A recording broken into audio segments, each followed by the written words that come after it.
প্রিয় কৃষক ভাইরা, আমি স্ট্রেস সিড কোম্পানির মার্কেট ডেভেলপমেন্ট অফিসার সাধন কুমার বাড়ুই আপনাদের সঙ্গে আছি ডুমুরিয়া উপজেলা থেকে, খুলনা জেলার ডুমুরিয়া উপজেলা থেকে। আপনারা যে করলাটা দেখতে পাচ্ছেন এটা স্ট্রেস সিডের পায়েল করলা। তো আজকে আমরা চলে আসছি পায়েল করলার কমার্শিয়াল প্লটে। তো সরাসরি আপনাদেরকে কথা বলাই দিব আমাদের কমার্শিয়াল প্লটের চাষি ব্রজেন্দ্রনাথ মণ্ডল বৈরাগীর সঙ্গে। তিনি আমাদের সঙ্গে উপস্থিত আছেন। তো দাদা, আপনার নামটা একটু বলেন। আমার নাম ব্রজেন বৈরাগী, গ্রাম? গ্রাম গজেন্দ্রপুর, জেলা? জেলা খুলনা, উপজেলা? ডুমুরিয়া। তো আপনি কোন জাতের করলা চাষ করছেন? পায়েল পায়েল পায়েল চাষ করছেন। আচ্ছা, এই পায়েল করলা চাষ করে আপনি কি লাভবান?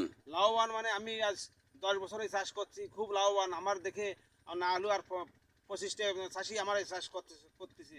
ও আচ্ছা, এই এখান থেকে সর্বমোট কতটুকু করলা আপনি বিক্রয় করছেন এখন অবধি? তা ধরো এই 4-5 কাঠায় ধরো 600-700 কেজি। 600-700 কেজি। আচ্ছা, গাছের সংখ্যা কতগুলো যদি একটু গাছ বলতে? আমার তো ধরো প্রায় 180টা টবা হয়েছে। 180টা গাছ। তো আপনি কৃষকদেরকে কি বলবেন যে আসলে এই পায়েল করলা তারা কি চাষ করে লাভবান হতে পারবেন? লাভবান খুব লাভবান হয়েছে। বর্তমানে যে করলা চাষ হয় তাছাড়া পায়েল খুব ভালো।